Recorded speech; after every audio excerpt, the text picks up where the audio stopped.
Désolée, l'audio a coupé là. Mais j'ai dû m'arrêter parce que...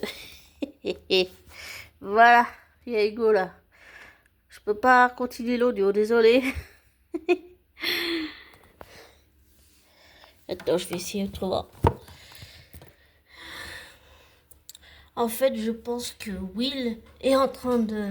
Il est en train de tout payer pour ses frères. De payer leurs erreurs. Oui. Et je pense que Ivy manipule complètement Electra. Et quand la vérité éclatera vraiment, il y aura des dégâts. Et je pense qu'Ivy va le payer cher.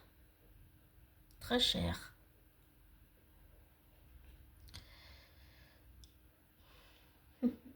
Il y a Hugo qui me regarde là. Il veut aller sur le fauteuil, mais j'ai reculé. Il est pas content là. Attends. Oui.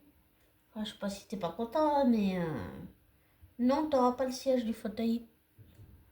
Pas tout de suite. En fait, je pense vraiment que Ivy veut se venger de Wyatt et Liam.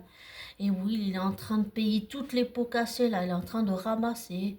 J'allais dire même d'en baver. Et avec l'histoire que Luna l'a violée, c'est important de faire passer ce message comme quoi il n'y a pas que les femmes qui subissent des viols, il y a aussi des jeunes hommes ou des hommes qui subissent des viols. C'est un sujet de société qui est très important. Et on ne peut pas faire comme si ça n'existait pas, alors que ce genre de situation et de cas existe également. Pour Brooke, je pense vraiment que Brooke, j'ai perdu Brooke, voilà. Brooke, elle se croit tout permis au-dessus des lois, c'est une garce, une calculatrice, une manipulatrice. J'aime pas comme elle se conduit avec Cathy. J'aime vraiment pas, ça ne me plaît pas du tout. Pour moi, Brooke, elle se croit tout permis. Elle est toujours écrasée, Cathy. Combien de fois Cathy s'est écrasée devant elle? Et je suis bien contente que maintenant Cathy se laisse plus faire et qu'elle tienne tête à Brooke. Brooke ne supporte pas qu'on lui tienne tête et elle déteste les enfants de Ridge. Mais les hommes Forrester ont fait souffrir les femmes Logan aussi. Donc ça va dans les deux sens en fait.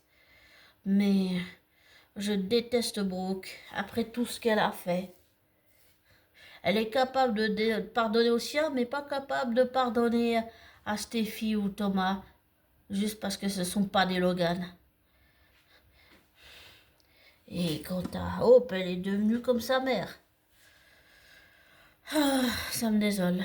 Quant à Deacon et Taylor, je pense que Sheila est en colère, mais quand elle se sera calmée, elle finira par accepter que Deacon et Taylor soient ensemble. Je dis ça parce qu'elle va sûrement se rendre compte que Deacon est malheureuse sans Taylor et Taylor est malheureuse sans Deacon. Et je pense que si elle continue, si elle essaye de forcer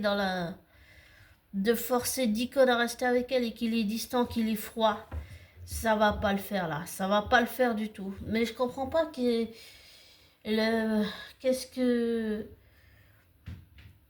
qu'il a comme habitude stupide là, belle, de détruire des couples qui fonctionnent pas bien. Je comprends pas pourquoi il fait ça.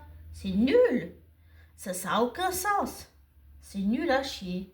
Et concernant Dylan, j'ai toujours un doute. Je me demande toujours si c'est Dylan qu'on voit ou alors si Luna se fait passer. Elle a simulé sa mort encore et qu'elle se fait passer pour Dylan et qu'elle retient Dylan prisonnière quelque part et que bien sûr, quand la vérité éclatera, non pas Ivy, Electra et Will vont aller sauver la vraie Dylan retenue prisonnière depuis des mois par Luna qui se fait passer pour elle. Je sais pas si ma théorie est vraiment claire là, mais je pense qu'il doit y avoir quelque chose comme ça. On va voir si ça va se confirmer pendant cette année, mais j'ai des doutes. On verra bien. Bon, je vais te laisser abonner. Là, je vais aller faire des courses. Donc voilà.